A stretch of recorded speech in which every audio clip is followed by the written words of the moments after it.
एक ऐसा mega project जिसमें दुनिया के 150 से ज्यादा मुल्क शामिल हो, जहां नए एयरपोर्ट्स, मोटरवेज, सी पोर्ट्स का वादा हो, जहां हर गरीब मुल्क को फ्यूचर का दुबई, फ्यूचर का सिंगापुर दिखाया जाए। लेकिन 10 साल के बाद वही मुल्क टूटे हुए सपनों, खत्म होते बजट्स और अधूरे प्रोजेक्ट्स के साथ खड़ा नजर आए। ये कहानी है चाइना के सबसे बड़े ग्लोबल प्लान की, बेल्ट एंड रोड इनिशिएटिव, जिसे एक वक्त में प्रोजेक्ट ऑफ सेंचुरी कहा गया और आज जियोपॉलिटिकल डिजास्टर कहा जाता है। रिकॉर्डिंग इनसाइट्स की वीडियोस में एक बार फिर से खुश आमदीद। नाज़रीन, ये बात है 2013 की, जब चाइना के प्रेसिडेंट जी जिनपिंग ने BRI का ऐलान किया। तो कहने को ये एक मॉडर्न सिल्क रोड था, railways, highways, ports, Asia, Africa और यूरोप को जोड़ना था। चाइना का मिशन था गरीब मुल्कों को डेवलप करना और साथ ही खुद को ग्लोबल लीडर के तौर पर एस्टेब्लिश करना, और दुनिया ने भी इस सपने पर यकीन कर लिया। 140 से ज्यादा मुल्कों ने इंटरेस्ट दिखाया और चाइना ने देखते ही देखते $1.2 ट्रिलियन एलोकेट कर दिए। लेकिन इस पैसे का असली रास्ता लोन्स थे, यानी ये सारा का सारा पैसा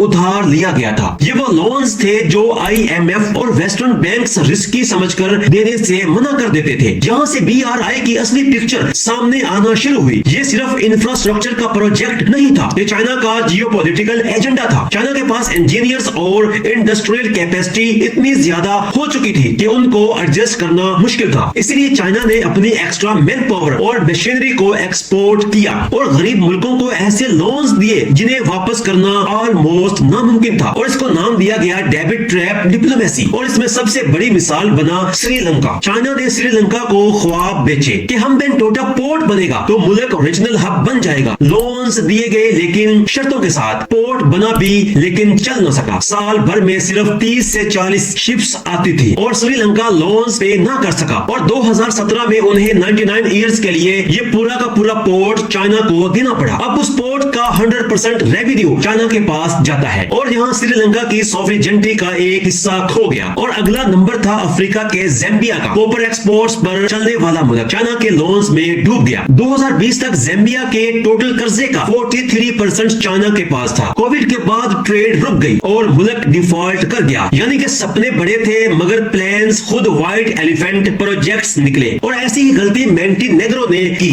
$1 बिलियन का हाईवे लोन ले लिया, लेकिन हाईवेज माउंटेन से गुजरते हुए सिर्फ 41 किलोमीटर बन सका। ऐसी नाकाम प्लानिंग के साथ कि मुल्क की GDP तक लरस गई। और नाज़रीन, आज मोंटेनेग्रो का कर्जा अपनी GDP के 80% से ज्यादा है। अब बारी आती है पाकिस्तान की। CPEC $60 बिलियन का मशहूर मेगा प्रोजेक्ट। पाकिस्तान ने इससे जॉब्स, बिजली और डेवलपमेंट की उम्मीद की थी, लेकिन अक्सर प्रोजेक्ट्स डिले या फेल हो गए। गवादर के लोगों ने पानी, इलेक्ट्रिसिटी और चाइनीज इन्वॉल्वमेंट के खिलाफ प्रोटेस्ट किए जब प्रोमिसेस पूरे नहीं हुए। आज ग्वादर पोर्ट का 91% रेवेन्यू चाइना के पास जाता है और सिर्फ 9% पाकिस्तान के पास। ये भी एक डेबिट ट्रैप की मिसाल बन गया। BRI को सबसे बड़ा शौक तब लगा जब G7 का वाहिद मुल्क इटली इस प्रोजेक्ट से निकल गया। वो कहने लगे ये हमारी बिग मिस्टेक थी। मलेशिया, म्यांमार, बांग्लादेश, नेपाल सब ने प्रोजेक्ट्स कैंसिल या रीनेगोशिएट किए। सवाल ये नहीं कि BRI कब कंप्लीट होगा, सवाल ये है क्या दुनिया फिर से चाइना के प्रोमिसेस पर यकीन करेगी या फिर BRI हमेशा एक कॉशनरी टेल बनकर रह जाएगी। तो नाज़रीन, अगर आपको ये डॉक्यूमेंट्री पसंद आई हो तो रिकॉर्डिंग इनसाइट्स को सब्सक्राइब करना मत भूलिएगा।